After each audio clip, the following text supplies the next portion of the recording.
How Abacha kissed the world a final bye.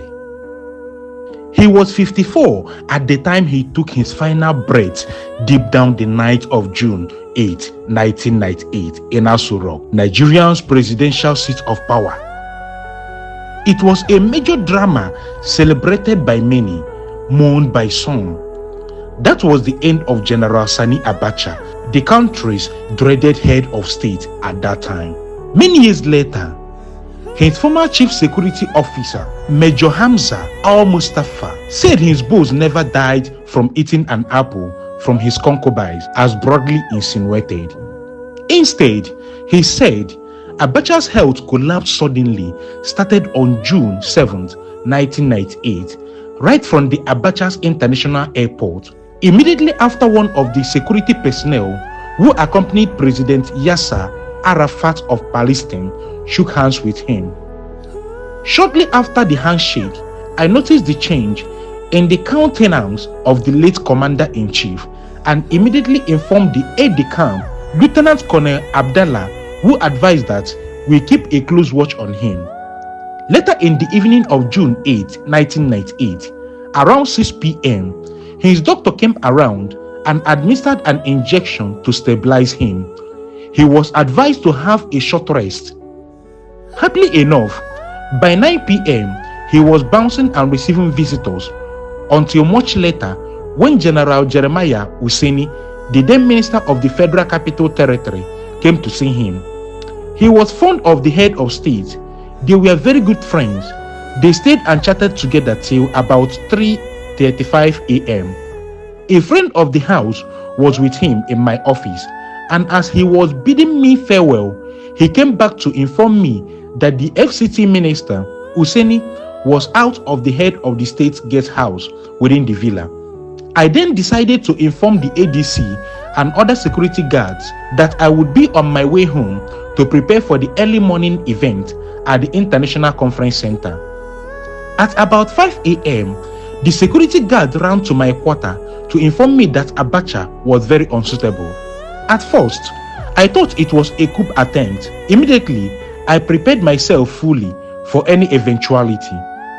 As an intelligence officer and the chief security officer to the head of state, for that matter, I devised some means of diverting the attention of the security boys from my escape route by asking my wife to continue chatting with them at the door. She was in the house while the boys were outside. From there, I got to the guest house of the head of state before them. When I got to the backside of the head of state, he was already gasping. Ordinarily, I could not just touch him. It was not allowed in our job. But under the situation, I knelt close to him and shouted, "General Sani Abacha, sir, please grant me permission to touch and carry you." I again knocked at the stool beside the bed and shouted in the same manner again. Yet, he did not respond. I then realized that there was a danger. I immediately called the head of state personal physician, Dr. Wali, who arrived in the place in 8 minutes from his house. He immediately gave Oga Abacha 2 doses of injection, one at the heart and another close to his neck. This did not work apparently, as the head of state had turned very cold. He then told me that the head of state was dead and that nothing could be done after all. So I asked the personal physician to remain with the dead body while I dashed home to be fully prepared for the problems that might arise from the incident. As soon as I informed my wife, she collapsed and burst into tears. I secured my house and ran back to where Abacha was. At that point, the aide-de-camp had been contacted by me, and we decided that great caution must be taken in handling the grave situation. Again, I must reiterate that the issue of my boss dying on women was a great lie, just as the insinuation that Abacha ate and died of poisoned apple was equally a wicked lie. It was at this point that I used our special communication gadget to diplomatically invite the service chiefs, military governors, and some few elements purportedly to a meeting with the head of state by 9 a.m. at the council chamber. That completed, I also decided to talk to some former Nigerian leaders to inform them that Abacha would like to meet them by 9 a.m. The situation became charged when one of the service chiefs, Lieutenant General Ishaya Razi Bamiyi, who pretended to be with us, suggested he be made the new head of state after we had quietly informed him of the death of Abacha. He even suggested we should allow him access to Chief MKO Abiola. We smelt a rat and other heads of security agencies. On hearing this, advised I move Abiola to a safe place. I managed to do this in spite of the fact that I had been terribly overwhelmed with the crisis at hand. But then, when some junior officers overheard the suggestion of one of the service chiefs earlier mentioned, it was suggested to me that we should finish all the members of the Provisional Ruling Council and give the public an excuse that there was a meeting of the PRC during which a shootout occurred between some members of the Provisional Ruling Council and the bodyguard to the head of state.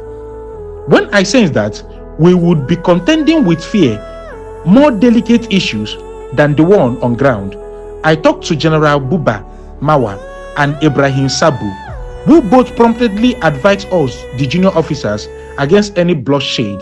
They advised we contact General Ibrahim Babangida, who equally advised against any bloodshed, but that we should support the most senior officer in the Provisional Ruling Council to be the new head of state. Since the words of our elders are words of wisdom, we agreed to support General Jeremiah Useni along the line. Bamiyi lampooned me, saying, "Can't you put 2 and 2 together to be 4? Has it not occurred to you that Useni, who was the last man with the head of state, might have poisoned him, knowing well that he was the most senior officer in the PRC?" This is the story of Sani Abacha and how he died. Kindly click on the follow button, click on your share button, like and follow me for more. Thank you.